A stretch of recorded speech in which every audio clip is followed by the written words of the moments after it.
to see everybody's smiling face, we'd like to have you stand for the Pledge of Allegiance right now. I pledge allegiance to the flag of the United States of America and to the republic for which it stands, one nation, under God, indivisible, with liberty and justice for all. We'd like a prayer from Sam Rohrer, who's here for our kids. All right. Hear me? Is it on? I didn't turn it off. Let's put it that way.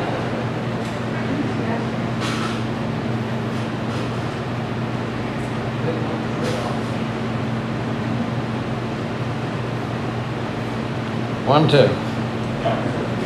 You have it there? Okay. All right. We'll pray then. Heavenly Father, we thank you for tonight's opportunity to be here. We thank you for our country, for the freedom that we still have. We pray for those who are in authority, the President and all of those in Washington and across our various states. We would ask, Lord, that they would do what they have promised to do on the Constitution and before the people and before you. And we would ask, Lord, that in these days of significant challenge to truth and freedom, that all of those who know what the truth is, we in fact would stand for it in the defense of it as we are obligated and need to do. We just ask that you might bless tonight. May the information be informative and helpful. We ask this in your name. Amen.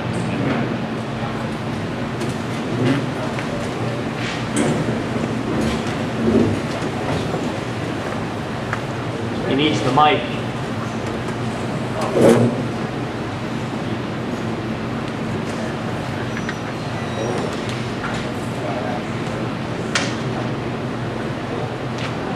First of all, I want to thank everybody for coming tonight. And it is my great pleasure to introduce our guest speaker tonight. Most of all familiar with Sam. He was in the State House for 18 years.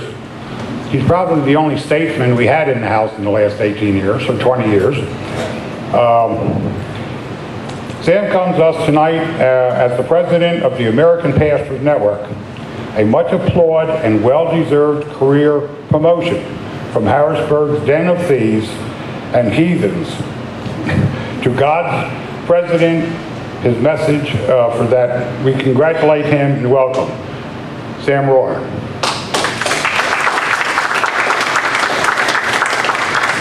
Thank you, Rich, and I'll take that cord from you. Yep, no. There we go. I'm going to try and connect the sound here to the video so we have something. And we'll see. Hopefully that will work. All right. We'll tell you what. I'm glad to see you here tonight. Competing with warm weather is very difficult. But I hope this evening that I'm going to share some things with you that'll be informative. I'm going to move quickly, so you have to listen fast. I'm trying to condense now what I have presented several times in 4 one-hour sessions. And I'm trying to condense it tonight into an hour and then leave time for about a half an hour of question and answers at the end. But my theme tonight is you could call it connecting the dots if you want to. But I'm going to be connecting the dots to what I believe, without a doubt, to be the three. Still have it? No, something happened there.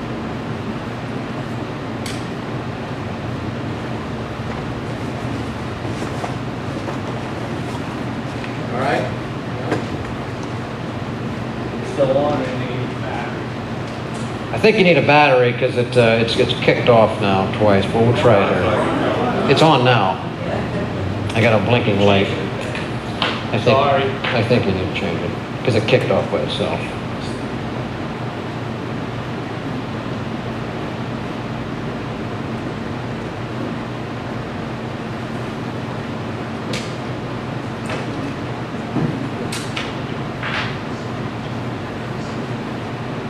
Everybody needs a battery.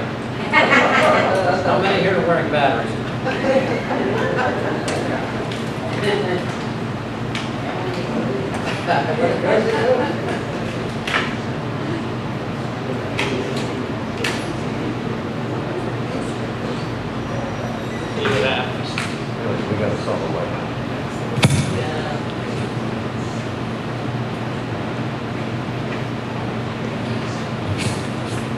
Okay.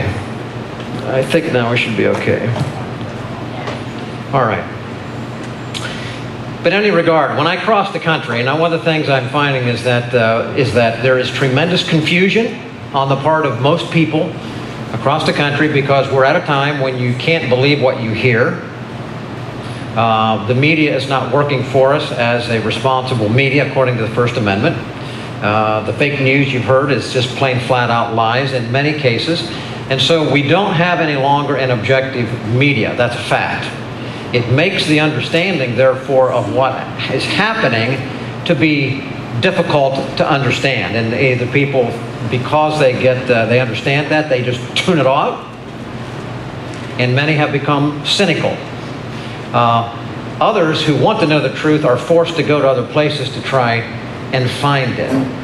However, that being the case, when I call this connecting the dots, I'm going to zero in on what I believe to be the three greatest ideological enemies of America, of freedom, of Christianity, Constitution, and you can throw Israel into that too as far as that goes. I'm going to put up a slide here, and we're going to talk about this. All right. This is what I am going to submit are the three greatest ideological enemies. Globalism, one world government, Islam, and the establishment. And you know as well as I do that during the last election, now President Trump identified all of them. And he drove hard into all of them because they were all working together, and they remain working together today. So I'm going to connect those three tonight. And you may not have thought about them being actually linked, but they are more than linked. Let me start here with just a couple of questions to begin with. When I say the word worldview, what do you think? What do you say? A globe. That could be a worldview. Do you think everybody has a worldview? The answer is yes. Everybody does have a worldview. The question is, what is their worldview? A worldview is how people look at the world. It's the filter through which their values are projected onto what they hear and what they see. Do you believe that a person's worldview predominantly revolves around how a person views God? Ever think about that? Do you believe that a person's view of God determines one's view of freedom, of the form of government that one might have? Do you believe that a person's view of God affects how you interpret duties and responsibilities? If I were to ask you what worldview produced the Declaration of Independence and our Constitution, what worldview would you say that is? Anybody? Huh? Bible, Christian worldview. Judeo-Christian worldview is often what it is, Old and New Testament. Judeo-Christian, Old and New Testament, the Bible. Okay, that would be correct, and that's in fact what it is. If I were to ask you what worldview produced the former communist Soviet Union, or communist Mao Zedong China, what worldview would that be? Communism? Yeah. Huh? Marxism. Put it in relationship to God. Atheism. All right? Those were both atheists. So that was an atheistic worldview, and it produced a totalitarian form of government. If I were to ask you what worldview it was that produced the former Ottoman Empire, and what it would be now, put it into that, Saudi Arabia, Iran, Yemen, what worldview would that be? Mohammedanism. Islam, same thing. Mohammedanism is actually closer to actually, but that is correct. If I were to ask you what worldview it is that now dominates most of Europe, socialism. It's socialism. Some would use the word postmodern, but it would be socialism. So, worldview does make a difference. It produces a completely different set of government, an approach to interpretation of freedom. It makes a big, big difference. And one thing we do know from history, that when you have a nation that is built on Judeo-Christian interpretation of government, like we have, representative republic and all the things that go with that, it always has its enemies. I mean, that's what we fought world wars over, right? And that's the same way it is today. If I were to ask you which worldview or which mentality it was that some years ago swore to eliminate all the Jews and take over the world, who was that? That was Hitler. That was Nazism. And again, it was an atheistic form of totalitarianism. If I ask you what worldview it is right now in the world that swears to destroy the little Satan and the great Satan, what worldview is that? Mohammedanism or Islam? Okay, it's Islam. Because that's real. That's what they believe. And that's what they are attempting to do. So, I submit that these three, Islam, the globalism, I'm going to bring it back, that's very much atheism, and the establishment are kind of in there. These all are working together. And I would submit as well that one of these are the vehicle. I want you to be thinking about that as we go through. Which one of these three are the vehicle, the primary driver of what we see in the world today? Which one of them, you don't have to answer now, which one of them do you think is the enabler, helping to make it possible? And which of them is the tool being used to help bring this about? Okay. A couple things. Here's some general points that I've noted that are in common about these three ideological enemies. Now think about it as I go through this. All of these support globalism and a move toward a one-world government. Now they may have their own idea of what they want to get, but that's what you're moving towards. All of them, all three of them, embrace some form of totalitarianism. They reject the notion of that ultimate authority comes from God, and that the authority actually resides in the will of the people. All of them believe that. All of them reject the concept of absolute truth as contained in the Bible and as embodied in the Constitution. So they're all working against all those. All of them reject the Bible, Judeo-Christian mentality, Jesus Christ, and they despise Christianity when it's actually applied as Christianity, not just in name only. They all reject Judeo-Christian construct of law and societal responsibilities. All of them reject the rule of law, both God's moral law and the Constitution as our highest civil law. They all despise the concept of nationalism and national sovereignty. They despise Judeo-Christian understanding of self-government, which is what we have. They all support open borders as a strategy. They all support the dangerous concept of pluralism as a strategy. They all despise the value of individual choice, the sacredness of life, the ownership of private property, and the right to defend oneself, Second Amendment, against a totalitarian state. They all use deceit, manipulation, blackmail, bribery, and assassination. All of them. Islam desires legal and religious control to enact religious, and legal totalitarianism. That's through their Sharia. The globalists are after economic totalitarian control. And the establishment desires political totalitarian control, both religious and political. They all use division, divide the people, lies, and encourage lawlessness to divide and conquer.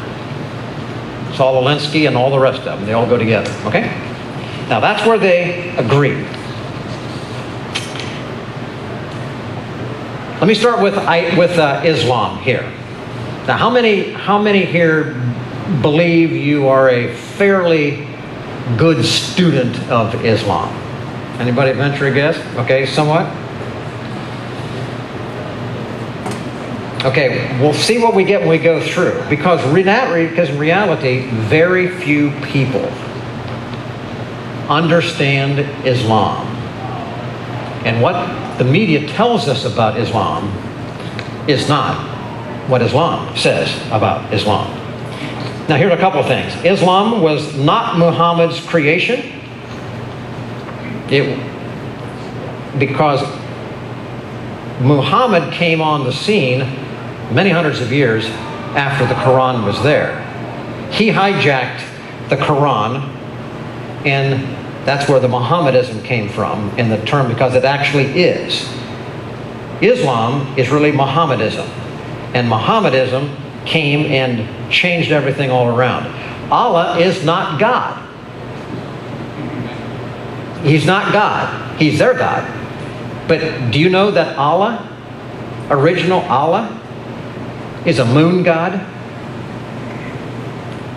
And a black stone, a meteorite that fell from the sky thousands of years ago, is in a building in Mecca where they worship it. Allah is not God as we know it. It's a stone god. It's a moon god, but it's a black stone. Allah, therefore, was a stone, and he couldn't relate anything to Muhammad. It's a manufacture of lies. Muhammad was not a prophet, because a prophet is someone who foretells things that actually come true. Muhammad never prophesied anything that came true. In effect, Islam and Mohammedanism is a little piece of Judaism. It's a little piece of Christianity. It's a little bit of Arabian tradition. It's a composite of things all thrown together into one hodgepodge. That is Islam. And therefore, that is what it is. Now, there are several key deceptions that's perpetrated by Islamic strategy across Europe and in America. One of these is that Allah is just a universal name for God. We all worship one God. That's what they say. Oh, it's the same as yours. We have the same God you have. They'll go to the Jews, and they'll tell the Jews, oh, we all worship the same God because, well, you're a son of Abraham too. Well, yeah, they came from Ishmael, and Jews came from Jacob, and that's a whole big difference. But that's what they say. So they try to appeal to Jews, even though they have sworn to kill them. And they try to assuage Christians by saying we're all one God, but they have sworn to kill us. The other is that Islam is a religion of peace. Islam does not mean peace. Islam, in the definition, means submission. And submission to the sword, which is why they use the sword to cut people's heads off. The other is that terrorists, those who go and blow themselves up, are not really reflective of Islam. They're just a few renegade hijackers of a peaceful religion. Happens not to be true. They're the ones that are doing what the Quran actually teaches. Anyways, I'm going to stop right there. Let me take and show just a short video here. This is a video of David Barton giving just a few minutes worth of discussion about the history of Muhammad and the fact that we've dealt with these guys before. All right.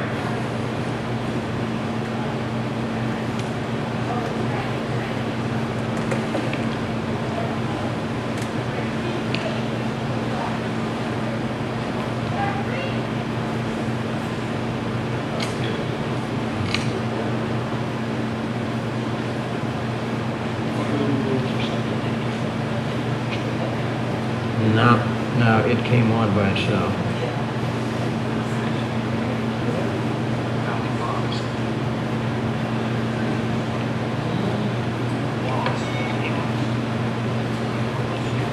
I will restart this, folks.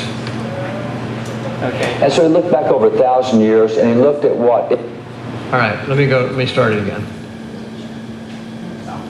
All right, buckle your belts. Well, I don't want to go there yet, sorry.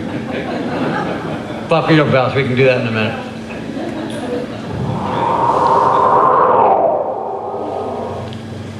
President Obama went to a mosque in Baltimore and talked about how that Islam was a religion of peace. And this is certainly a mantra that he has carried for a number of years. Now, Thomas Jefferson would specifically disagree with him over that, and that's very clear in Jefferson's writings. Even though the president invoked Jefferson to say, hey, Jefferson was called a Muslim, I've been called a Muslim, we got a lot in common, they really don't have a lot in common. It's interesting that when you go back historically, several of the influential writers that shaped the way our founders thought, one of them was Montesquieu. He's one of the three most cited philosophers by our founding fathers. And in his book that he did in the 1750s on the spirit of laws, he went through and said, let's just look at what religion does to nations. Since we don't care anything about the doctrines, let's just see what fruit they produce. And so he looked back over 1,000 years, and he looked at what Islam had done in nations, he looked at what Catholicism had done in nations, and he looked at what Protestantism had done in nations. And this was his conclusion. He says, as you look across all the nations that are dominated by Islam, he said, tyranny and despotism is what you find in those nations. They're not free, prosperous. He said, I don't care about their doctrines. Here's what you see. He said, when you look at Catholic nations, what they produce is monarchies. They don't produce free governments. They produce the King of Spain, the King of England, and the King of France, and the King of Portugal. And he says, as you look at Protestantism, they produce Republican governments. From Geneva on forward, they elect their leaders, and they elect them through either parliaments or legislatures. And so he said, that's the fruit you see of the three different religions. So from the beginning, we knew that Islam was not a religion of peace because it reigned by the sword. Wherever Islam was dominant, you had conflict, you had fight. All you have to do is look at the Islamic nations around the Mediterranean now, see if they're nations of peace. It's not a religion of peace. And Jefferson recognized that, and the president talked about how that Jefferson owned the Koran. What he didn't point out is why Jefferson got that Koran. In 1783, we finished the American Revolution, and in 1784, we had to deal with terrorists, Muslim terrorists attacking Americans. So in 1784, Congress sent John Adams, Thomas Jefferson, and Ben Franklin overseas to negotiate with 5 Islamic nations that were attacking Americans overseas. They get there, they start negotiations, see if we can get peace. After 2 years, Franklin goes on to a different mission, but Adams and Jefferson are left together, and they've created a relationship with this Muslim ambassador with whom they've been negotiating now for 2 years. And they asked him a very pointed question. And they said, we don't understand why you're attacking us. Americans have never done anything to Muslims, so we've never bothered your nations. Why the unprovoked attacks? And the Muslim ambassador answered them. They wrote it down. They sent it to the State Department. Still there. You can see the letter to this day. And Jefferson records the Muslim ambassador told us they attack us because that's what their Koran requires. Their Koran requires that we as infidels be subdued. They have to enslave us. They have to attack us. And if they get killed while attacking us, that's their straight ticket to heaven.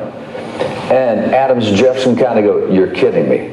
You go to heaven if you kill people? Jefferson and Adams both went and got Korans. They read the Koran for themselves to see how this enemy thought. Today, we don't encourage people to read the Koran. We just tell them it's a religion of peace. But don't read the Koran for yourself. It is significant that Jefferson, when he became president, 15% of the federal budget was being spent in trying to mollify Islamic radicalists. They had been negotiating for years and wasn't working, so he takes the Navy, loads up the Marines on the ship, sends them, and for 5 years they go through northern Africa, through Benghazi, Tripoli area, over in Egypt, just squashing Islamic terrorists.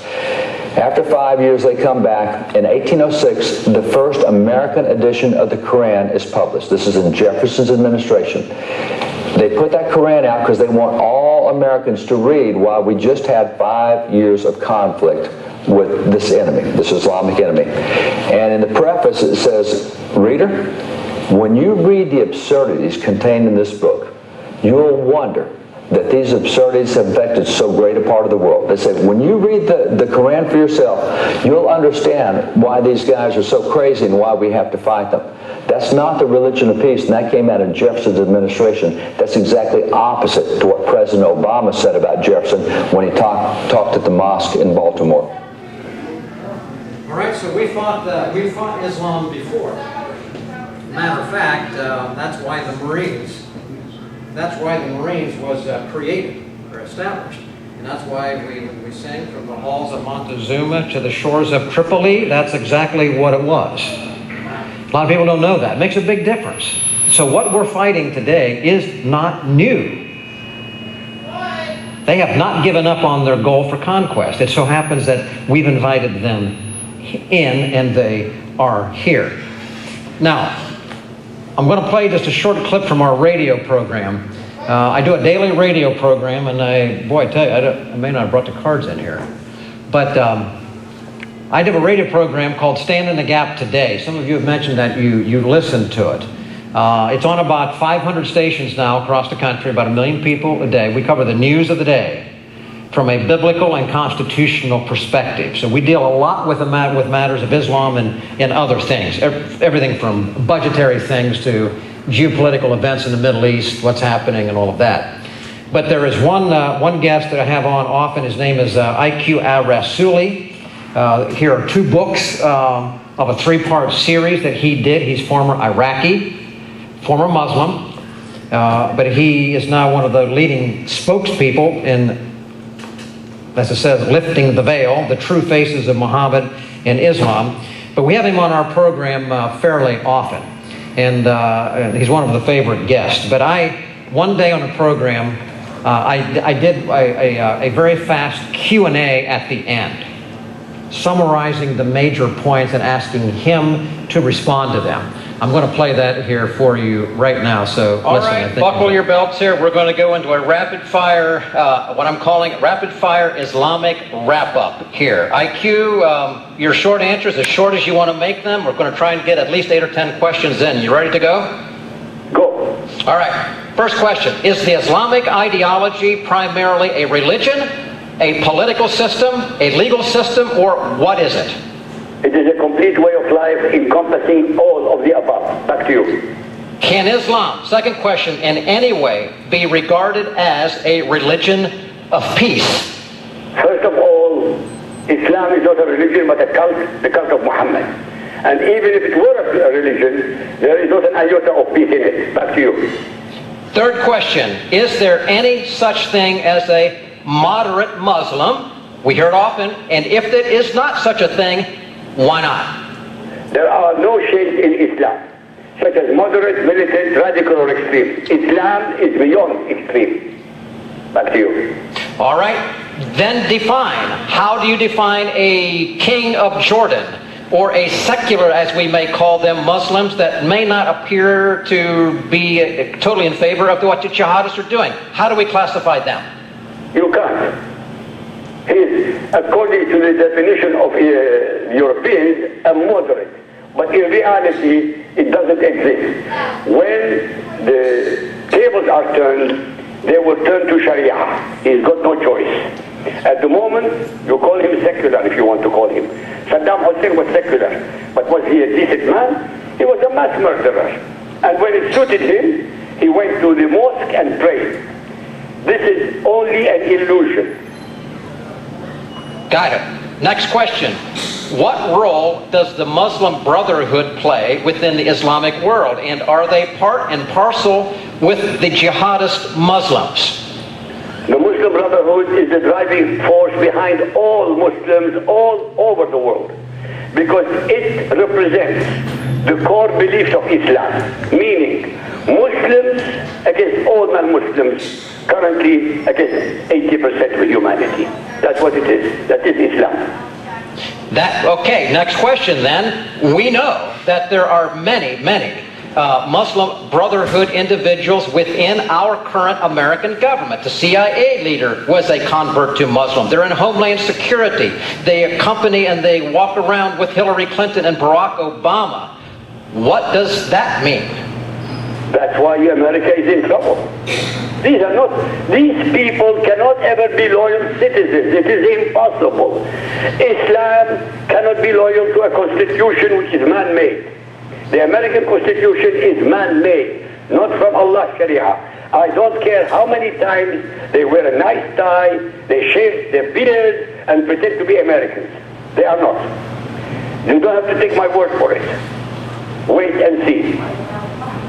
We don't want to have to wait and see, but let's go on. That's why we're asking these questions. Number one, that next question, in your opinion, can Islam rightly be regarded as a protected religion under the United States Constitution First Amendment? And if not, why not?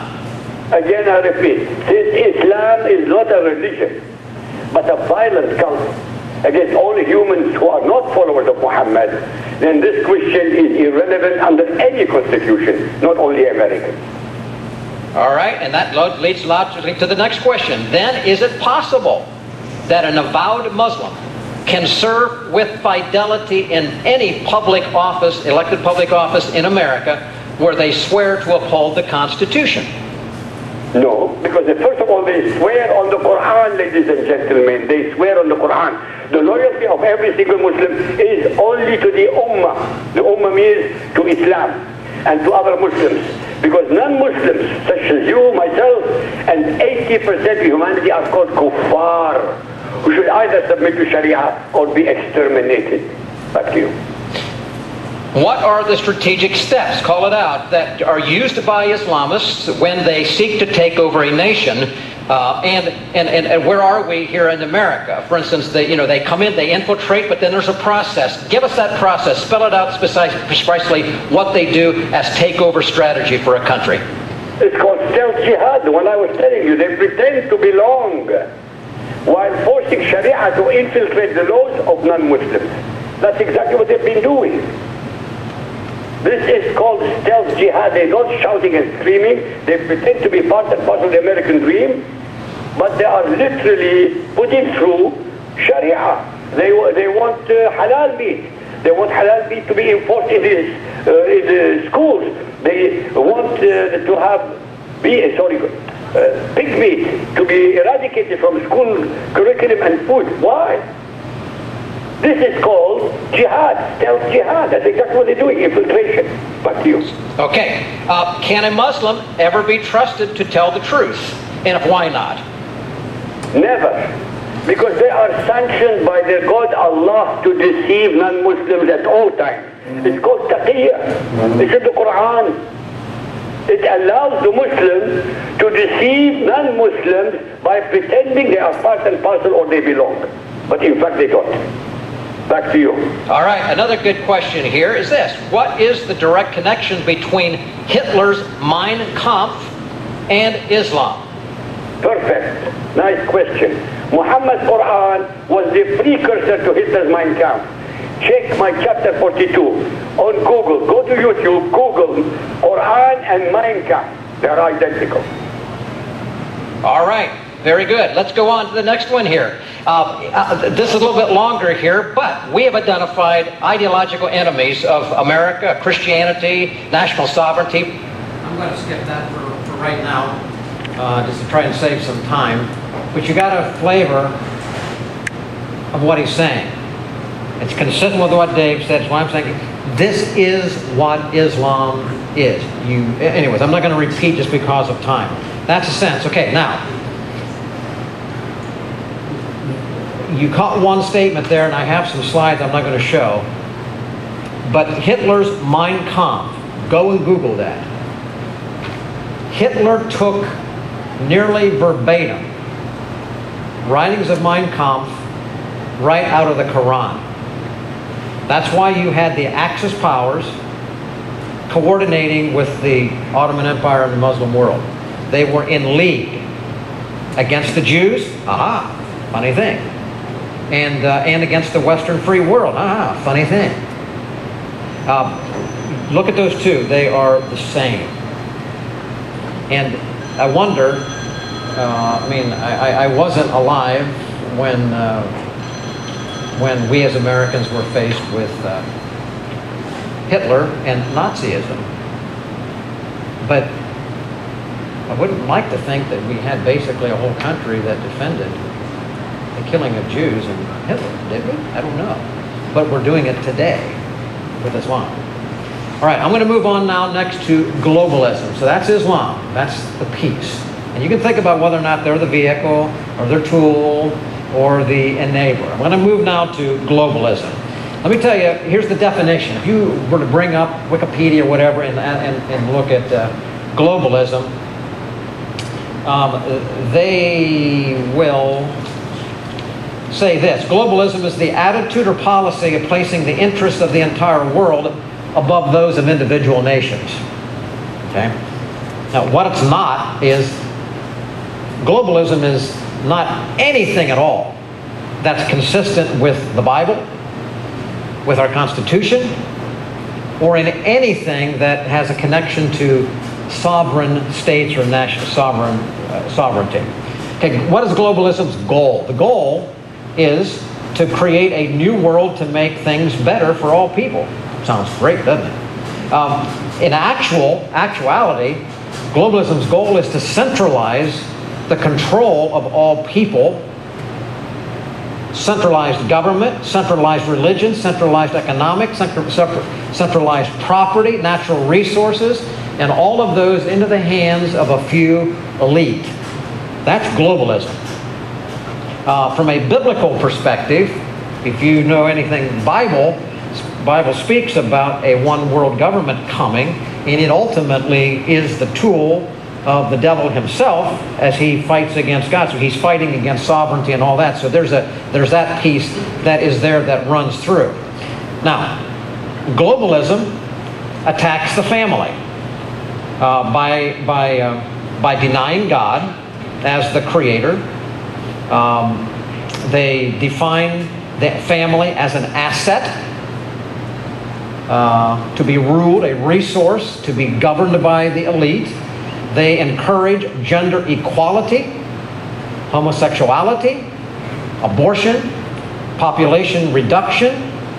They encourage dependence on government, not God, not self-government. They complete opposite of that. They believe in usurping education from the parents and placing it with government. They believe in taking wealth from the family through inflation, higher taxes, government control of businesses, and so forth. Regarding government, a Judeo-Christian worldview says that government is to be limited, praise those who do well, punish those who do evil, enact justice. The globalists reject submission to God. They punish those who do well. They praise those who do evil. They subvert justice. They are God in their own minds. They repudiate national sovereignty. They persecute the Jews and Christians. Regarding the church, God says the church is here to be an example of Christ. That's where the gospel comes from, making disciples. The globalists distort that to produce a counterfeit gospel they call social gospel. They use it to persecute real disciples, usurp religion, and to bribe the church into alignment with the goals of globalism. They reject Israel, which is why the United Nations has done everything they've done against Israel, and they seek to produce a new world religion. Their strategy is to induce the gradual surrender of American sovereignty and influence by undermining the principles, Judeo-Christian principles undergirding our Constitution, to destroy the Constitution, destroy the rule of law as we have it, and to diminish the role of the United States so that the world government can come forth. They encourage crises that lead to chaos and a breakdown of law and order. It's the same strategy used by Marx and Hitler, in Islam, Barack Obama, Saul Alinsky, and community organizers. You will recognize this clip. You never want a serious crisis to go to waste. And what I mean by that, it's an opportunity to do things that you think you could not do before. All right, Rahm Emanuel, globalist. When Barack Obama was elected, you go back and you can still probably find it Google, Henry Kissinger was interviewed the night that Barack Obama was elected. And he was asked, what do you think of the election of Barack Obama? He said that, well, Barack Obama, he said, was our choice to usher in the New World Order. All right? And when I noted that night, our pick, interesting, who's our? He's a globalist. Our pick to usher in the New World Order, the global government. Barack Obama was all about doing the bidding of globalism and ushering in the New World Order. He was, in fact, that's what he did. Now, globalism strategy, chaos of all types. Remember the name Jacques Cousteau? Right. Jacques Cousteau was a leading early globalist. This is what Jacques Cousteau said. Our society is turning toward more and more needless consumption. It's a vicious circle that I compare to cancer. Should we eliminate suffering and diseases? He said the idea is beautiful, but perhaps not a benefit for the long term. We should not allow our dread of diseases to endanger the future of our species. He goes on to say, this is a terrible thing to say, but in order to stabilize world population, it is necessary to eliminate 350,000 people per day. It's a horrible thing to say, but it's just as bad not to say it. He's a globalist. Population reduction, not just limitation, but reduction. World civil chaos is what the globalists want.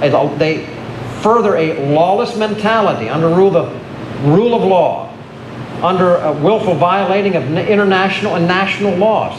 What did Barack Obama do? He typified the undermining. Forget the Constitution, go around Congress. They encourage worldwide financial crisis. The world is in debt. Illinois is about to collapse. The World Bank, the IMF, have encouraged debt of when that happens, something is going to take. They want to create financial chaos, civil chaos.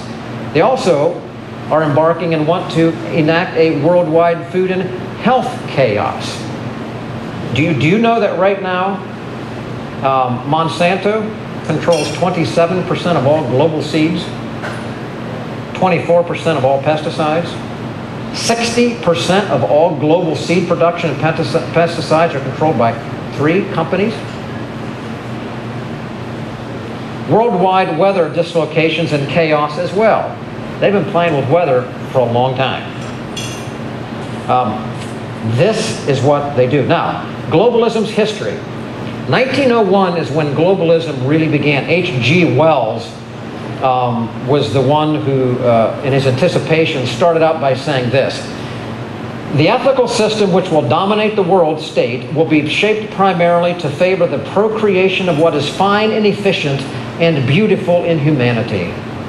And for the rest, listen to this, those swarms of black and brown and yellow people who do not come into the needs of efficiency, well, the world is not a charitable institution. And I take it that they will just have to go. The whole tenor and meaning of the world as I see it is that they just have to go. This is racism of the worst sort. This is globalism. 1943 was the first use of the word globalism. 1945, 43, globalism. 1945, the United Nations was established. 1958, only a few years after that, you had some of the first warnings to the American people in the world what the globalism and the United Nations was all about. Listen to this. Robert Welch, John Birch began. Now listen and see if what he said. Now he was reading off of the goals of the globalist. See if it's not just remarkable.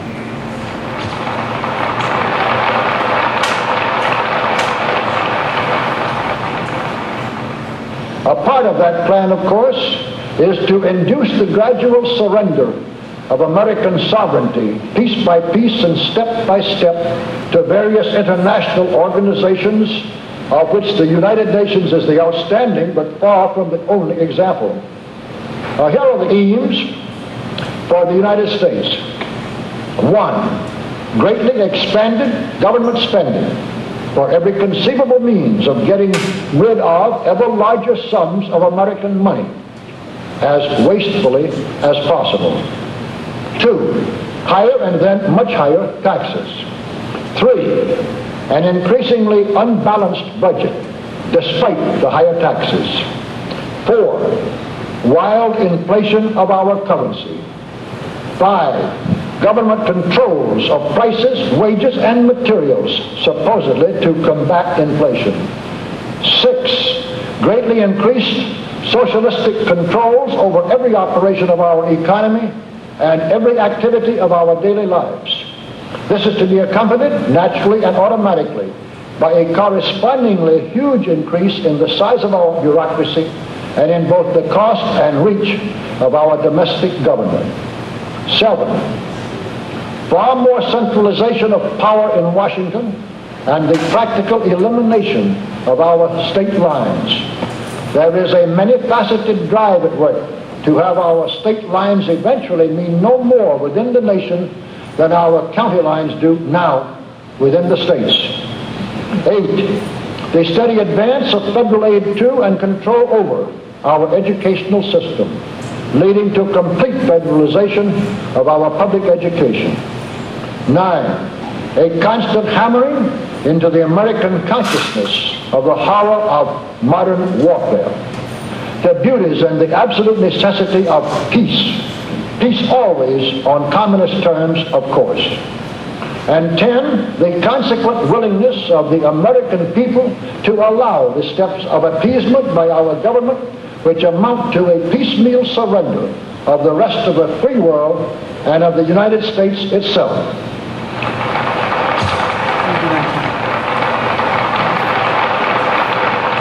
So brush the insider's dust out of your eyes, my friends, and the communist soap suds out of your brain, and ask yourselves in all honesty, what on earth is wrong with the United States simply minding its own business? Remarkable, isn't it? Have those things not come about? What you see you'd think is just because of stupidity, strategic to weaken our nation. That was in 1958, and then he made some other comments in 74. Here is the first president, Dwight Eisenhower, who made some warnings in his farewell address. Good evening, my fellow Americans. We now stand 10 years past the midpoint of a century that has witnessed 4 major wars among great nations.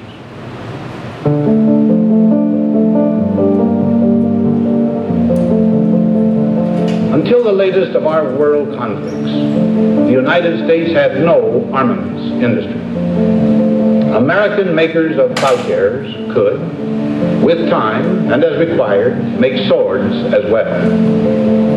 But we can no longer risk emergency improvisation of national defense. We have been compelled to create a permanent armaments industry of vast proportions. Added to this, 3.5 million men and women are directly engaged in the defense establishment. Now, this conjunction of an immense military establishment and a large arms industry is new in the American experience.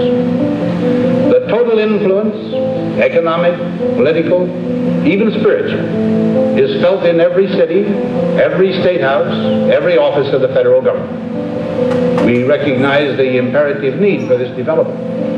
Yet we must not fail to comprehend its grave implications. Our toil, resources, and livelihood are all involved. So is the very structure of our society. In the councils of government, we must guard against the acquisition of unwarranted influence, whether sought or unsought, by the military-industrial complex. The potential for the disastrous rise of misplaced power exists and will persist. We must never let the weight of this combination endanger our liberties or democratic processes. We should take nothing for granted. Only an alert and knowledgeable citizenry can compel the proper meshing of the huge industrial and military machinery of defense with our peaceful methods and goals. so that security and liberty may prosper together. Now, he tied that in with the developing industrial complex with world government component pieces. And that's what he did. So that was Eisenhower when he left, because he had a view. He saw at the beginning, and that was in 61. Again, United Nations in 45. You heard what Welch said in 58. That was 61. They already saw it happening. Now here's JFK. JFK, by all standards, you put him today, he'd be a great conservative president. Pretty interesting. See what he said. Now, I know there are some people who say that this isn't any business of the President of the United States, and and who believe that the President of the United States should be the honorary chairman of a great fraternal organization and confine himself to ceremonial functions. But that isn't what the Constitution says. And I did not run for President of the United States to fulfill that office in that way. Harry Truman once said there are 14 or 15 million Americans who have the resources to have representatives in Washington to protect their interests. And that the interests of the great mass of the other people, 150 or 60 million, is the responsibility of the President of the United States, and I propose to fulfill it.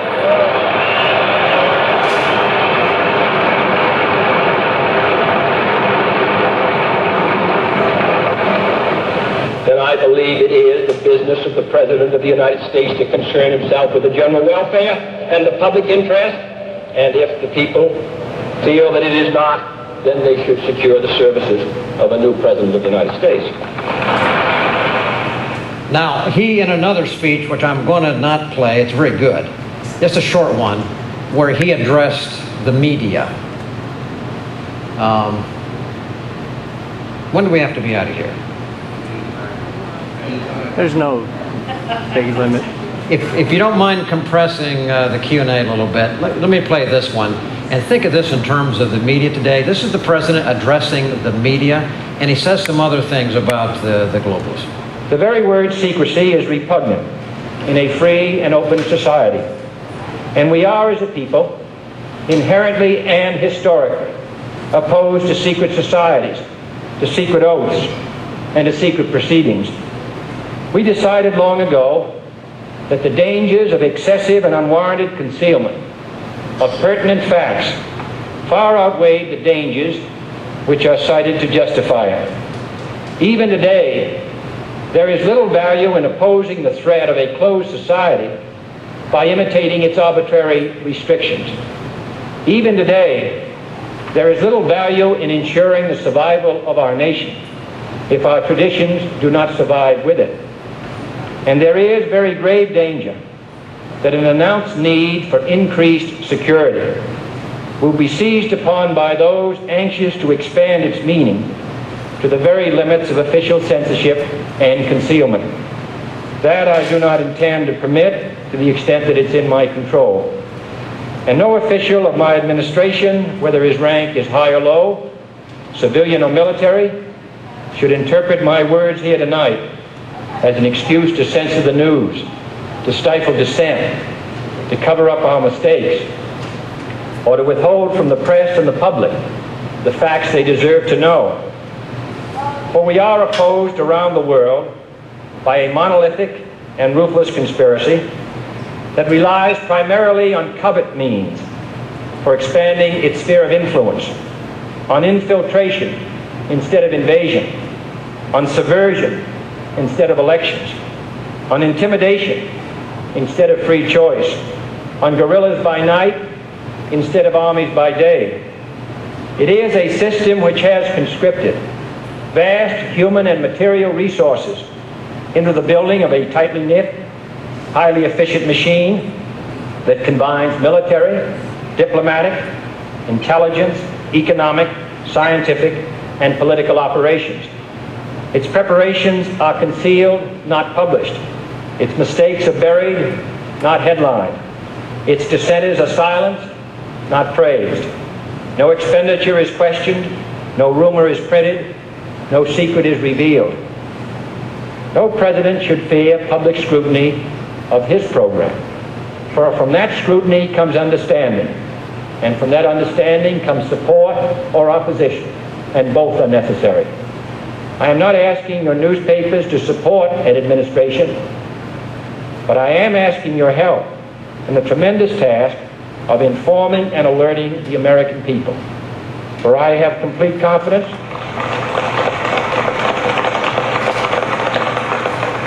in the response and dedication of our citizens whenever they are fully informed.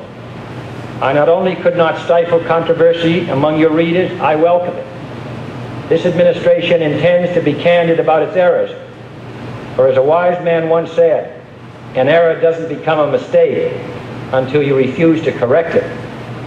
We intend to accept full responsibility for our errors, and we expect you to point them out when we miss them. Without debate, without criticism, no administration and no country can succeed, and no republic can survive. That is why the Athenian lawmaker Solon decreed it a crime for any citizen to shrink from controversy. And that is why our press was protected by the First Amendment, the only business in America specifically protected by the Constitution, not primarily to amuse and entertain, not to emphasize the trivial and the sentimental, not to simply give the public what it wants, but to inform, to arouse, to reflect, to state our dangers and our opportunities, to indicate our crises and our choices, to lead, mold, educate, and sometimes even anger public opinion. This means greater coverage and analysis of international news, for it is no longer far away and foreign, but close at hand and local. It means greater attention to improved understanding of the news, as well as improved transmission. And it means, finally, that government at all levels must meet nations outside the narrowest limits of national security. And so it is to the printing press, to the recorder of man's deeds, the keeper of his conscience, the courier of his news, that we look for strength and assistance, confident that with your help, man will be what he was born to be, free and independent. Now, did you hear what he was saying? Yes. He was referring to this grand conspiracy of the industrial combination of political, scientific, educational resources. He's describing the United Nations effort, globalism. And I would submit that it was his confrontation. The first one he spoke, you could hear he got exercised. There are some who expect me to do, but I will not. You hear him say that? That was his defiance of the world order. And I think it's part of the reason that he was assassinated. Because he defied them, he was going to change the Federal Reserve. All part and parcel of this, and I think that's why he was eliminated.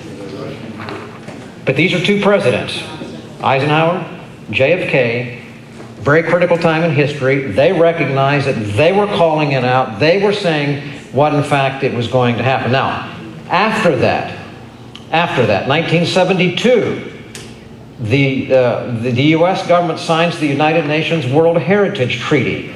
In the biosphere thing, if you go around, you'll see our national parks, Mammoth Cave and others, United Nations Biosphere.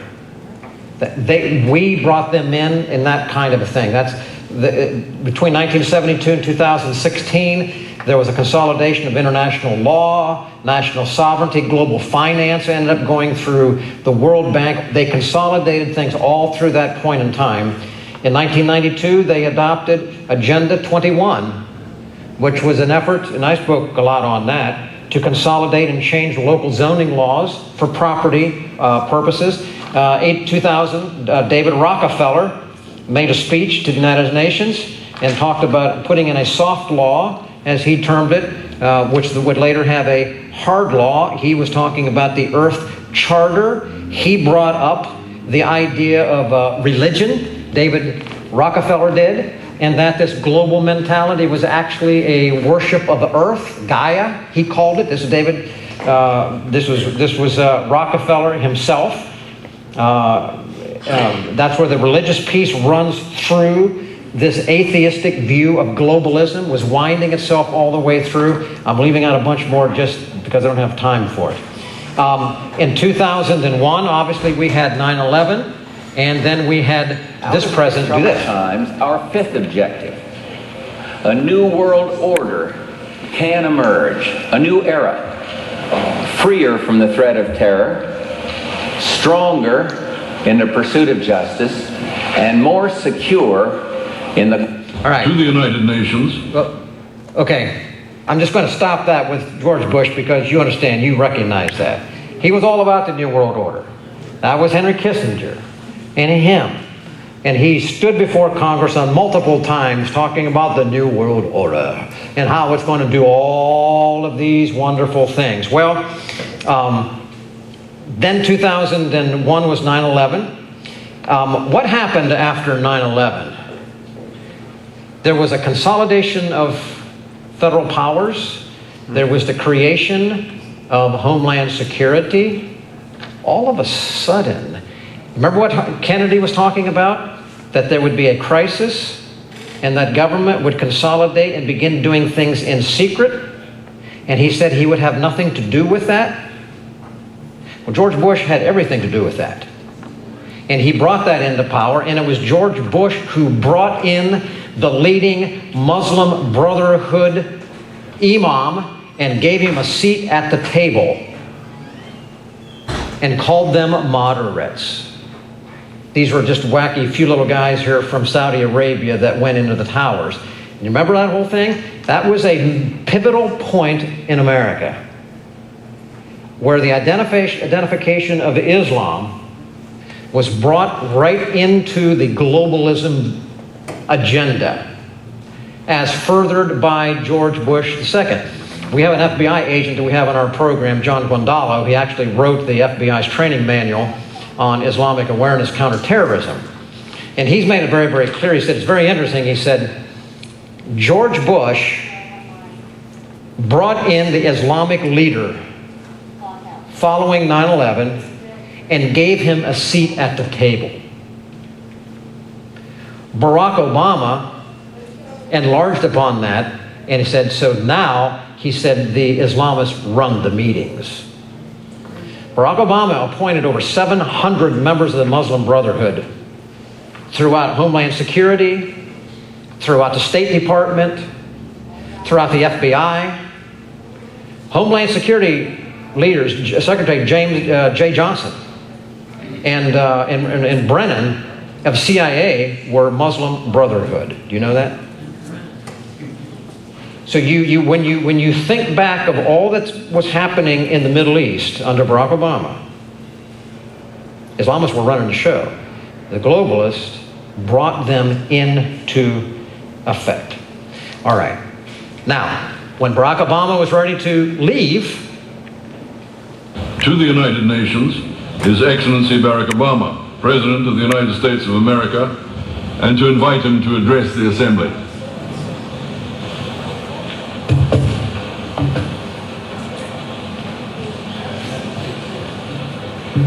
Mr. President, Mr. Secretary General, fellow delegates, ladies and gentlemen. As I address this hall as President for the final time, let me recount the progress that we've made these last 8 years. Listen to this. From the depths of the greatest financial crisis of our time, we coordinated our response to avoid further catastrophe and return the global economy to growth.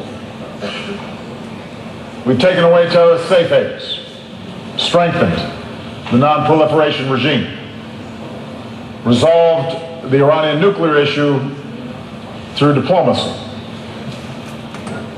We opened relations with Cuba, helped Colombia and end Latin America's longest war. And we welcome a democratically elected leader of Myanmar to this assembly. Our assistance is helping people feed themselves, care for the sick, power communities across Africa, and promote models of development rather than dependence. And we have made international institutions like the World Bank and the International Monetary Fund more representative, while establishing a framework to protect our planet from the ravages of climate change. Yeah, they sure did. So basically everything he said there was a lie, as you know, because none of those things that he claimed credit for were actually any good. They were in terrible shape, but those were globalist agenda items. All right, that's globalism. All right, now, again, think of vehicle, tool, enabler. Right, let me conclude here with establishment. What's the establishment? The establishment, by definition, means a dominant group or elite group that holds power or authority in any nation or an organization. The establishment may be a closed social group which selects its own members, as opposed to selection by merit or election, or a specific entrenched elite structures, either in government or in specific institutions. I would submit, as you look at this, and I'm just going to skipping some things, that you will find that the establishment is in two parts: religious establishment and political establishment. Most of what we hear is the political establishment. That's what we see in Washington. Their goal is to retain or enlarge their ability to live in comfort at the expense of the people. They continually consolidate their authority to the point of dictatorship and totalitarianism. And they will carry out the desires of those who give them money or where they perceive the power lies. The establishment's strategy is to attain or steal positions within civil and religious structures. They pursue and hold the positions of gatekeeper within these structures, and they prostitute themselves to the highest bidder. That's why when you say you follow the money trail, the follow the money trail is not an issue if you're spending it properly.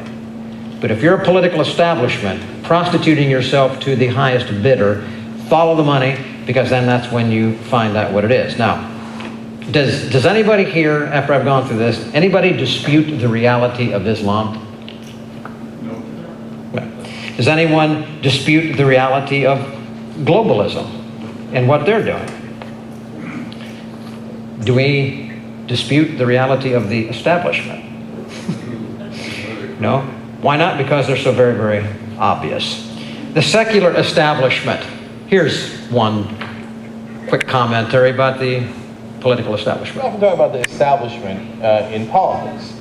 We talk about it on the Young Turks, the establishment media talks about it, but they refer to the establishment as a collection of people, senators, congressmen, party officials, etc. That is not the establishment. So I want to be clear with you guys and give you a better understanding of who actually runs politics. See, the donors run politics. Everybody else is a waterboard. Senators and politicians, they take orders. They're given checks to run for office, and then afterwards they're given large checks for their personal reasons. Hillary Clinton with the speeches she gives to the banks, Chris Dodd gets hired by the Motion Picture Association, Evan Bayh, almost all the Republicans go and work private equity, Wall Street, or one of the corporations that they have been servicing throughout their careers. Now that's the true establishment. The rest are just order takers. So among the establishment figures, the donors, who looms large? Well, there's one company that looms very large, Goldman Sachs. And Bloomberg News explains the firm ranks among the 15 biggest donors to federal candidates and committees dating back to 2001, according to the Center for Responsive Politics. Now, you can tell which way the voting is going to go, oftentimes by which way the money is going to go, and you can tell which way the money is going to go by which way Goldman Sachs is going to go. Not every time, but oftentimes. In fact, did you know that the top donors to President Obama's campaign back in 2008 were the big banks, including Goldman Sachs? Now they've switched, and they're largely on the Republican side. All right, now he gave a definition there. He called the donors as the real establishment, and the guys in office as being order takers. I would say that the gatekeepers, I would term them as more the establishment, but the money behind it tends to govern who and what they are. So I won't go into any more into it, but that's the secular political establishment. I'm not going to, just because of time, I have a very great clip of Ben Carson. Ben Carson is talking and talks about the establishment. And he talks about the globalists and ties together the establishment and the globalists in a very, very, very clear way. I'm just going to skip that just because of time. But when you go then to the religious establishment, then you think, all right, who is the head of the religious establishment? Ever think about that? I will submit that in the days of Jesus, the Pharisees of old were the religious establishment. They ran the show. They weren't the Romans and civil government, but they were the religious law entities, and they did what they did. They were the religious establishment. They were the gatekeepers under religious law. Today, tell me about you. The greatest dressed in a white and beige cloak with a sword tucked into his waistband, the King of Bahrain met with Pope Francis at the Vatican's Apostolic Palace. The Pope and King Hamad bin Isa Al Khalifa held a 27-minute meeting. They talked about peace and stability in the Middle East and also the contribution of Christians in the country, which make up about 10% of the population. As a gift, the king gave the Pope a 3-foot-long model of a church that will be built in Bahrain, which according to the king will be the largest parish in the Arab Peninsula. He also added that 2 mosques, one modern and the other ancient, will be near the construction site. The Pope gave him a medallion of the Angel of Peace. All right, now that's only just to focus attention briefly. I have a whole lot more I could present on that. The Pope today is the head of the of the religious establishment. Okay, I'm just going to cite a couple of things so you understand. Who has been doing the greatest bidding for open borders and Islamic immigrants into Europe and the United States? The Pope. Who has been funded by and influenced by, you may not know this, by George Soros, who is a funder and a major globalist? The Pope. Who has established diplomatic relations with a Palestinian state, Mahmoud Abbas, which does not yet exist? The Pope. Who has condemned Israel? The United Nations, all of them, and the Pope. Who paraded around this nation together a couple years ago? Barack Obama and the Pope. The Pope has been the mouthpiece for the globalists, and he has been the advancement for Islam. The Pope has met on multiple occasions with imams, Jewish leaders, and pseudo-Christian leaders from the United States. He is the major promoter of a one-world religion called Chrislam. Christianity and Islam together. Google it, you will find it. He is the promoter of that. A one-world religion promoted by the Pope, run by global government, and heavily infiltrated by Islam. You will find that there is a very strategic religious element that runs through, harken back to this, world view. Globalism has a world view that is anti-God, anti-Bible, anti-Jesus Christ, anti-Judeo-Christian, which is why they have condemned Israel and why they want the diminution of the United States. Islam has a very distinctive world view. They deny that Jesus is God. Islam believes that when Jesus comes back, he is going to round up all of the Jews and the Christians and send them to hell. That is their view of Jesus. They have a worldview. Well, the Pope's got a worldview too. And it's not the historic view of even the Catholic Church. That's why many Catholics are extraordinarily upset at this Pope, because he's not in line with probably 50% of the Catholics of the world. But that's where he is, and these are marching together.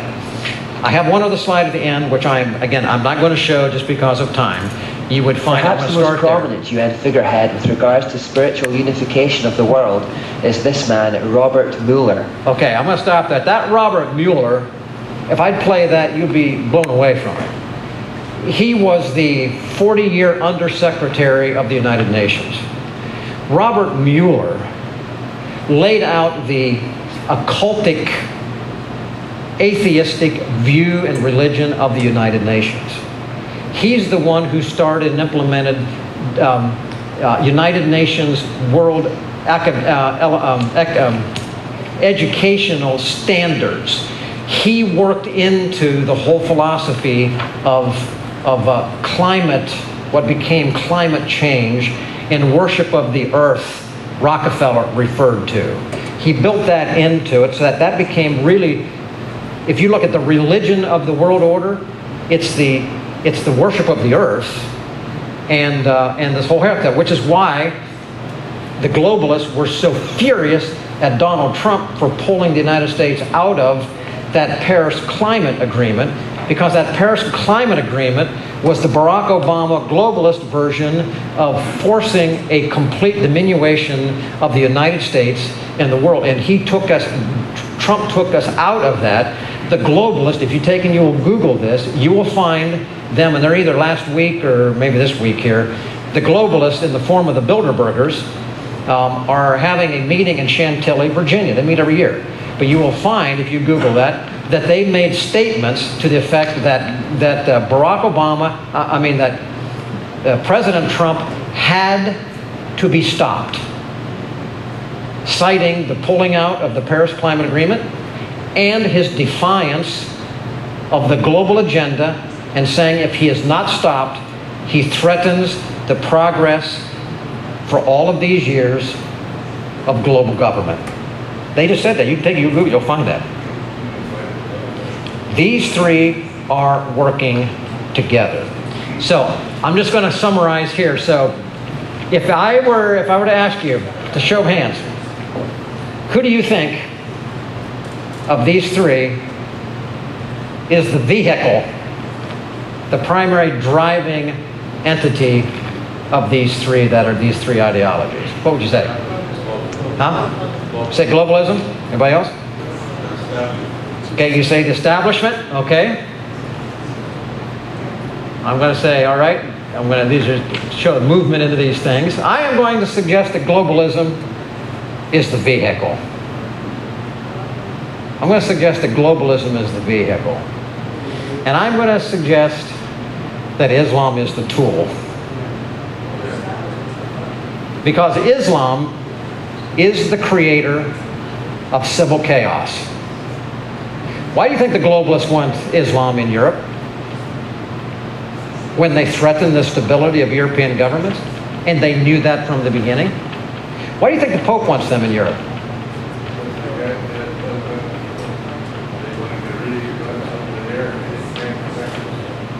And the same way here. Why here? The Islamists are committed to chaos. Why are they committed to chaos?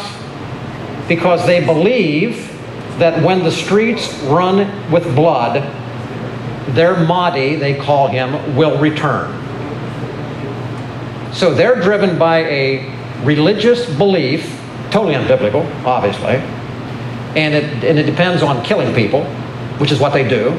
But they believe that that's their ticket to heaven. But they believe that chaos on the ground is necessary to bring back the Mahdi. So, destabilizing of governments is exactly what the one world government wants, because they need to step in and take over. That's what Hitler did when he burned down the Reichstag and all of that. It was to create a chaotic circumstance. And again, Rahm Emanuel, a good crisis is never to be left alone. Use it. You put them together, they work like that. And I'm going to throw something in the middle here. That little middle? The Antichrist. I can't go into that. But that's where Judeo-Christian mentality would say that the merging of these produce the framework out of which comes an Antichrist. Judeo-Christian says that Antichrist is devil. Muslims say that Antichrist is their Messiah. So does worldview make a difference? It makes all the difference in the world. All the difference in the world. And there is no working together with one who says, I want you dead so my God can come back. And we believe, no, my God, there is no. And so the effort that we're seeing right now, note these things now as you look at the news. These are linked together. They are working together. The enablement, the establishment are the enablers. They are the gatekeepers. They help to make this all happen. Barack Obama, when he was in office, was an enabler. He was to usher in the New World Order. He was the enabler for the globalist mentality. Islam is the tool. This is what they work together. Think of this when you look at the news from now on, because that's exactly what's happening. Questions? Let's go. Let's take some questions here now. I want to go here first because the hand was up first. If you remember, George was a Jew,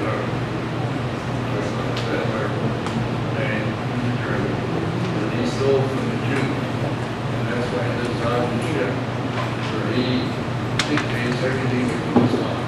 He also dictated Obama to make this country a third world country. Okay, who is that? George, Bush? Oh, George Soros. Oh, yeah. George Soros is the largest contributor to chaos today, and he is getting quite desperate because he's in his 90s now. His son is actually perhaps as bad as him, and he's running the Soros Foundation. But in any regard, he has been the funder. He's the primary funder of the anarchist groups on the ground in America. Black Lives Matter is George Soros's. Most of the Islamic groups are kind of factored into him, but it's all there. Linda, I'm going to go in order I saw hands. Linda? Okay, you're forgetting it? You're waving off? No, oh. What are we supposed to do? Okay, let's go ahead and have the question. I'll come back to that. I'll come back. Sam, I'll come back to that. You were talking about the Quran. The Quran? Yes. Yeah, and basically my understanding of the Quran, the basic Quran was the dreams of Muhammad, and basically for many, many years it was unwritten. What I'm very interested in right now is being able to see a copy of the original Quran, which was the desert religion. That's what I would like to see. Okay, one thing to understand about how it is done, the Quran existed, but Muhammad, because he was their prophet, he's the one who hijacked, Muhammad hijacked what was primarily an Arabian religion. And at that early point in time, the Jews and the Muslims at that point weren't at conflict. They came a conflict after Muhammad came into effect, but Muhammad put into place a number of things. One of them is called abrogation. Abrogation means that the later the statement, the more accurate it is. So when Muhammad went and laid out all of his teachings, some of which became the later part of the Quran, now the first 9 chapters. The first 9 chapters were more of Muhammad. They, being later words by him, supersede anything that went before.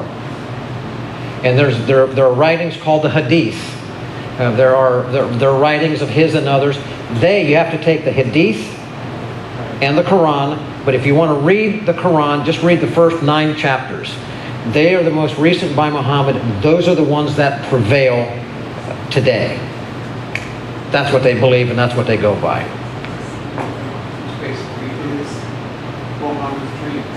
Correct. Those are Mohammed dreams. Those are, I mean, all of the stuff. I mean, multiple wives, female genital mutilation, which is a big issue now. These are Mohammed. Having sex with kids when they're 9 years old and marrying them, that's Mohammed. That was not Quran. That's all Mohammed, and that's why that's why they're doing what they're doing, because they have his blessing. Basically, there are like a fellow like Sudi Jasser. He seems to be a very, very sincere. He seems to be an Islamic person who wants to be an American first, and he wants his faith to follow in that order. My question is Sudi Jasser also a pretender? No, Sudi Jasser is one of only a few Muslims that you will hear, and he's often on TV. He takes the approach. He's trying to reform Islam. That's his thing. The problem is reforming Islam. There's no reforming Islam. Islam, what it is. All of those who I know, who we have. I have a good former imam friend that I'm actually going to be with in a couple of days from now. Makes it very, very clear. You do not change Muhammad. Anybody who suggests changing the words of Muhammad as an apostate and is to be killed. He is only able to speak those things because of the freedom in America. If he were to go to Saudi Arabia and speak those things, they'd kill him. And ultimately, anybody who says Muhammad made a mistake, he's dead. And ultimately, that's what he's saying. Because the terrorists, the jihadists of the day, are doing exactly what Muhammad says to do. So they're doing the right thing. So there will be no reform. There cannot be reform in Islam. Quran is the Quran. Okay, can I go on? Just get some, okay. I was just wondering with Soros, they know that he's done things in different countries over the years. Why can't they freeze his money or do something with him? The question is, why did people know that Soros has done a lot of things in a lot of places around the world? Why can't they freeze his money? Well, he did break the Bank of England. He has a lot of power. And he is the globalist. He doesn't even leave his ship. No, I mean, he is the globalist, and he runs things, and it's really because of his size and the gatekeepers. The gatekeepers in Europe are him. The Federal Reserve gatekeepers are really him. Nobody does anything. That's really what it comes down to. Two things. One is with the establishment of the United Nations after the Second World War, they have been used as they're a vehicle in order to make this go global because of all the nations coming together. And number two is, and people don't know this, one of the things as far as the Pope, and I'm not a big fan of this Pope, is that he likes Islam somewhat because of their stance on abortion. Islam does not do anything as far as abortion. And their stance is the more people we can bring into this world of Islam, the quicker this thing will go.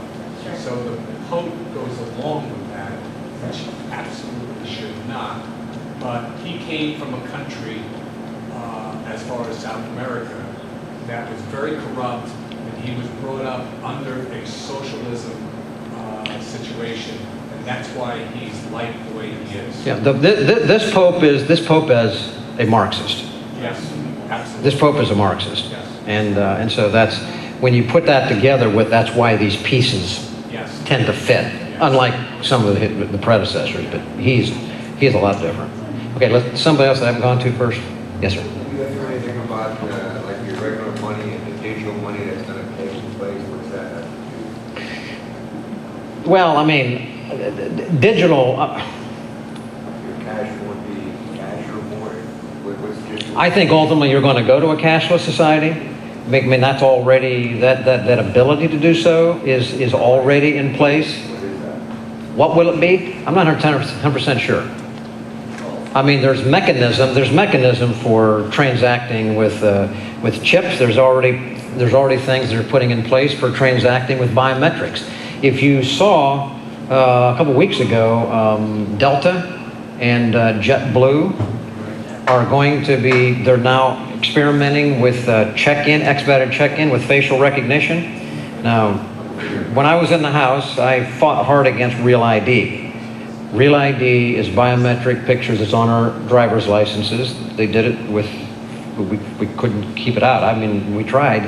But all of your pictures now, all of the cameras that are around the world are linked to biometrics, and they just need to scan the group and everybody in here is identified.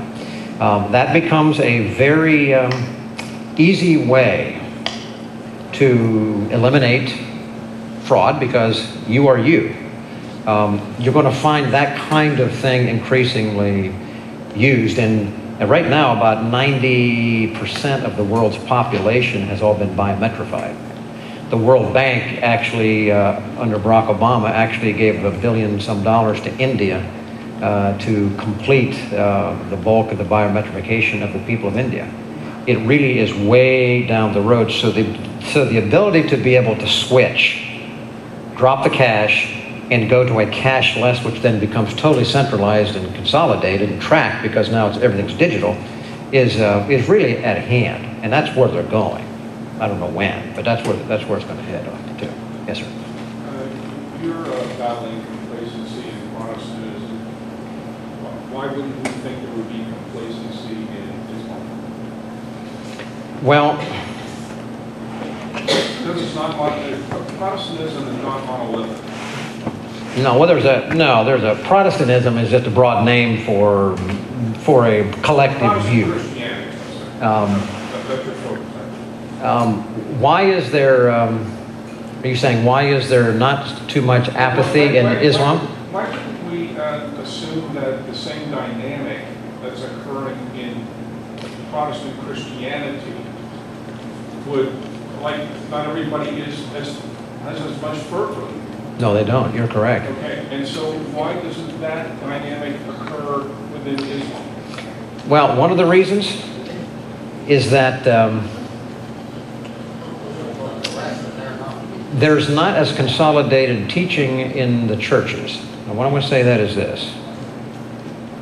If you don't go to a mosque, you'll be punished. In the United States right now, there are about 3,200 Islamic mosques now. 3,200. 85% of them are Sunni mosques. The 15% are Shia. Shia is primarily Iranian.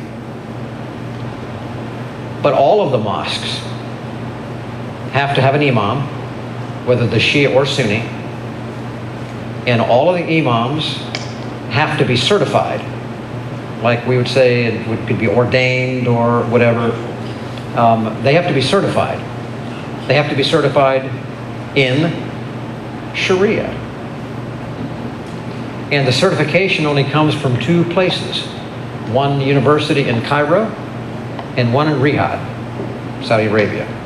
And they both happen to be run by the Muslim Brotherhood, the radical piece that puts them all together. So that what they are certified in is certified in the teaching of Sharia.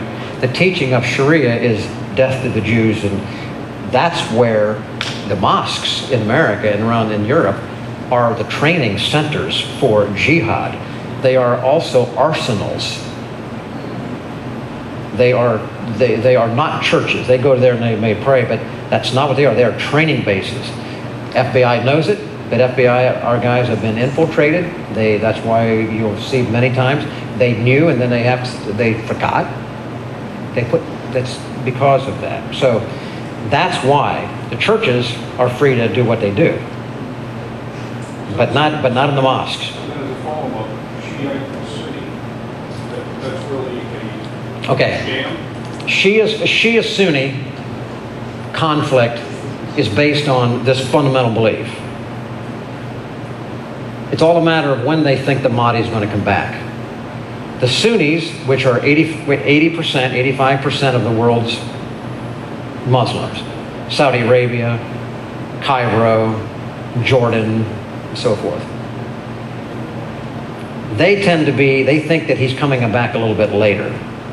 The Shia, which is Iran, Syria, part of Iraq. Turkey is a little bit different. Turkey is Sufi, a different dialect, but they're really more Shia, and they're all in agreement now. They all think that the Mahdi is about ready to come back, and they believe that they're going to hasten it by the creating of chaos, which is why the world right now is more concerned about Iran than anybody else, because they're being driven religiously to accomplish what they believe is going to happen. Now, ultimately, the feud between the Sunnis and the Shia are because, not just that difference, but they both believe that whoever is the superior of the two, whoever is dominant, will be the ruling sect that will rule with the Mahdi when he comes back.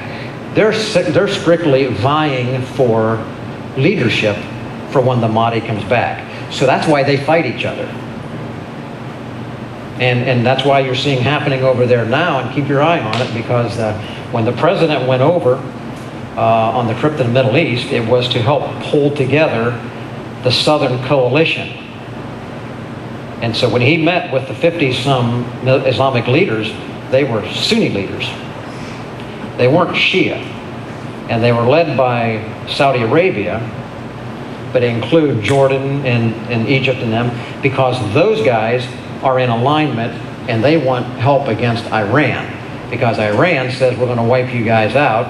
And so they're building military supplies on either side of this. And the United States and Israel, at this point, are preferring to stand with Saudi Arabia and the Sunnis against a common enemy, which is Iran. Barack Obama empowered the Shias in Iran. Gave them the money, gave them the weapons, all that kind of thing. And now this is coming together. So when you see yesterday and today, our Navy shot down a Syrian bomber, and then we've now shot down 2 Iranian drones, and a Russian plane today came within 5 feet of one of our reconnaissance planes. And you have China and Iran in military exercises. These guys are all together. So you've got China, Persia, Persia, Iran, Syria, part of Iraq, Turkey, Russia, North Korea. They're all in league together, all Shia and or North Korea supporters, and then the southern group. And this is shaping up for something to happen. So just keep an eye on that. But that's the internal fight. That's what it's about. So, all right, I think we have to wind it up. I know we're out of time here. Okay. One more question. This relates to Islam. Basically, Islam is on the verge, or is right now, the largest sect of supposed religion in the world. Okay? And within that, basically, you have there's 2 things. There's people's education in relation to their religion, and then there's more of a worldly education. Again, can you comment some about those levels of education? Because I'm assuming from a religious standpoint, since it's a dogma, it's very, very high. But when it comes to any kind of other education, which could refute that dogma, they're next to ignorant. Okay, I'm not sure I understood what you said. I'm sorry. Well, okay. Well, what I was saying is that I'm looking at education, splitting religious education from other education. Oh. Okay. I'm not asking you to do it. I'm saying I'm very, very sure that based on the way they're educated in their religion, it's very dogmatic. Yes. And I don't think they get much other, the general population that they have doesn't get much other education. So in effect, there's no conflict between their dogma and with the ideas that would take them away from that dogma. No, I would agree. And with this, I'll close just because of timing. Again, every worldview has a set of values underneath that worldview. It directly determines the policies, the laws that come out of it. Whether that's atheism, it comes out, no respect of life, evolution, all that kind of business. Islam comes right out of it. So in Judeo-Christian worldview teaching also has a view of God, absolute truth, right, wrong, duty, responsibility. It's not a matter of it's not a matter that what a person thinks or does. It's not a matter of if it has some set of values or morality underneath of it. It's what set of morality or worldview, put it in that perspective, that's underneath of it. We have had the benefit of a Judeo-Christian worldview, which has a certain construct of God, the sacredness of life, which is why we would be supporters of life, why there's a Second Amendment that says that life needs to be supported and defended. All of those things come right out of that. But if you take that of an atheistic view or Islamic view, they don't share any of those things.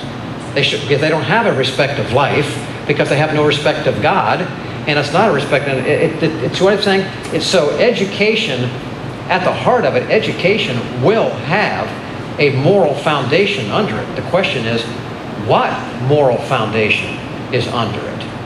And we've gotten so far away from that in this country that we've tended to think, well, you can just get rid of God out of your textbooks and have a purely neutral, secular text. Well, that's not possible because a secular, neutral text is an atheistic view which says there is no God or right or wrong, and so your problems, all of that kind of arises out of it. It's not possible to be value neutral.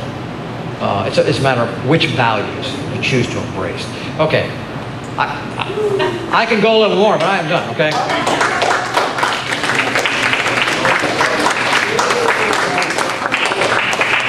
Do I know how to stop the war?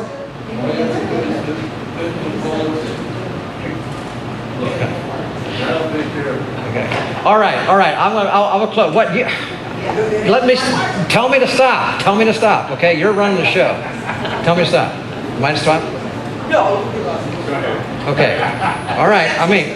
She's gonna be moving chairs and tables. Okay. Last one then, Linda. Last one. Oh, what do we do? All right. Well, let me ask you. What are you going to do based on what you know?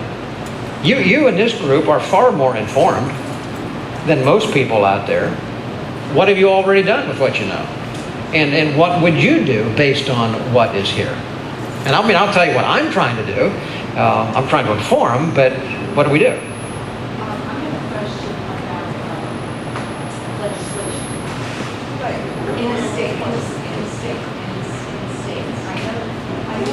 We'll come back to your question, Linda. We're going to come back.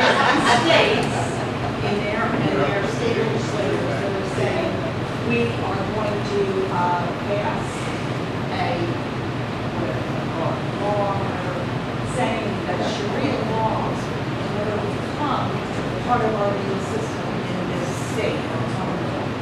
And it's a while ago, but I thought I had something to there on that a while ago. Do you Could have have. anything in regards to Pennsylvania about a bill? I don't know of anybody who's actually doing that, but I have recommended that they do it. Because it was there on that, obviously. Because it needs to debate. There needs to be a question. There needs to be a debate about it. For that to be brought into the House, and voted on something that Sharia, we will never accept Sharia as part of our. There's already about 75 cases in federal law, federal judicial rulings that have already utilized portions of Sharia, believe it or not. I know that. That's why. And which is unconstitutional. But again, that is something that's done. Let's go back here. what do we do? I'm gonna ask you again. What are you gonna do? At this point, it seems almost pointless to be able to do anything other than to quote Sarah Palin, get your Bible and you're done and go for it. I don't know. I mean, we write, we talk, we hold meetings. I argue every day, or try to enforce, other than committing the outright violence that they do. Which obviously we don't want to do. We don't, right. This is. But I'm afraid, I mean, ultimately, it's going to come to that because we're losing. What they're wanting to happen, and you saw it in London 2 days ago, and we're not 100% convinced that individual, non-Muslim who ran that van in there, was not set up.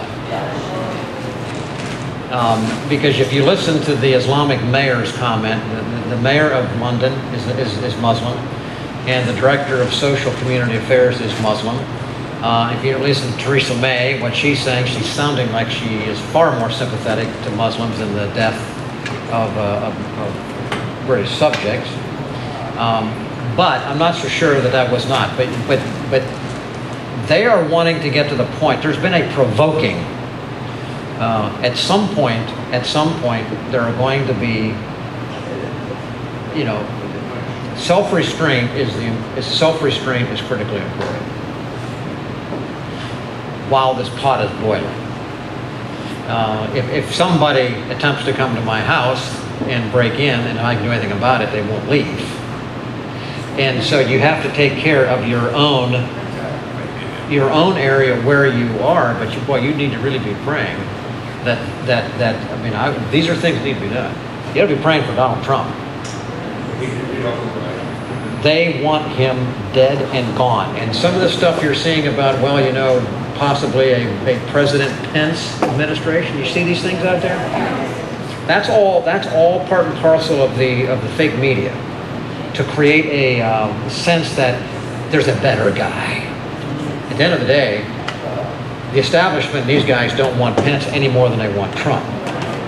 So that's all part of trying to create a furor against the president. The president is waging real war, I can tell you, internally, with Muslim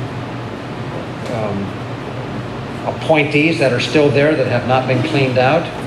Comey was doing the bidding of that inside the FBI, as he was working with Brennan, who was CIA director, who was Muslim Brotherhood.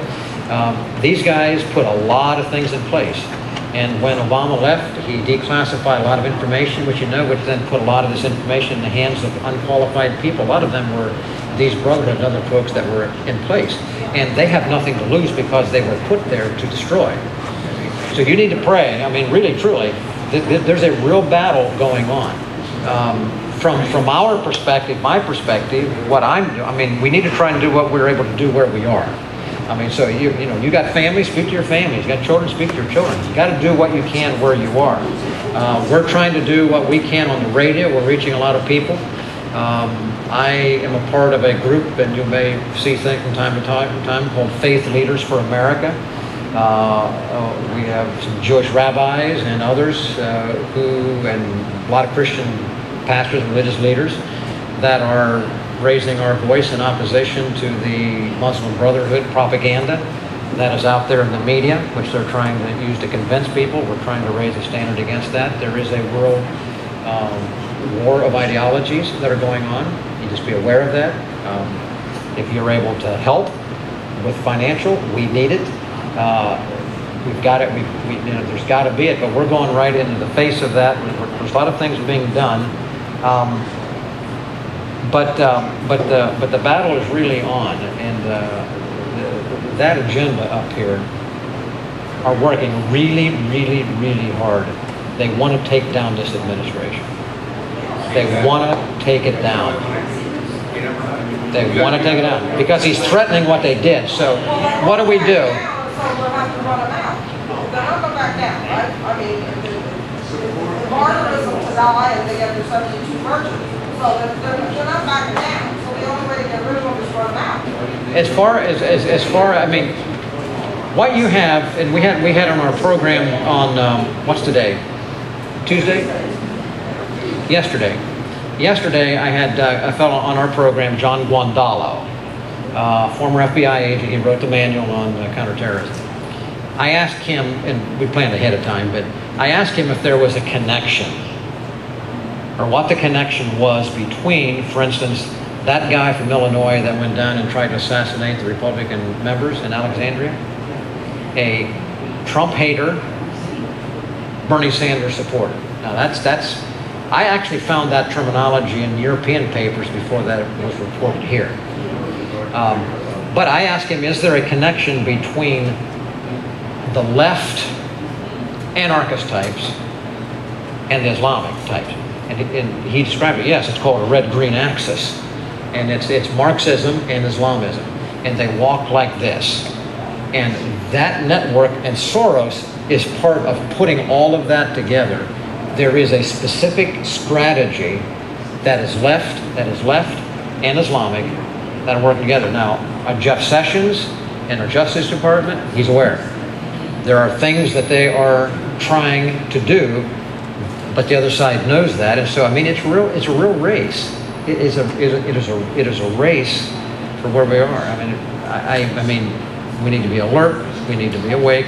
I'm going to be bringing some guys in to work with some police departments here, some training session on Islam. Actually, Guandalo is going to come with his team. We're going to set up something. So I may communicate to you that some folks can come to that, but as soon as we can get it set up. So some of those things are done. You got to train law enforcement locally. That is being done. That is helping. We're trying to work with the pulpits, because the pulpits have got to communicate. Some are, most aren't. All of these things, Glenn. That's all I can tell you. Do you think the average guy out there really understands what's going on? No. The average guy out there does not understand what's going on, because the average guy doesn't really want to know what's going on. So, all right, I'm going to close it down just because of time. Let's do something. Okay.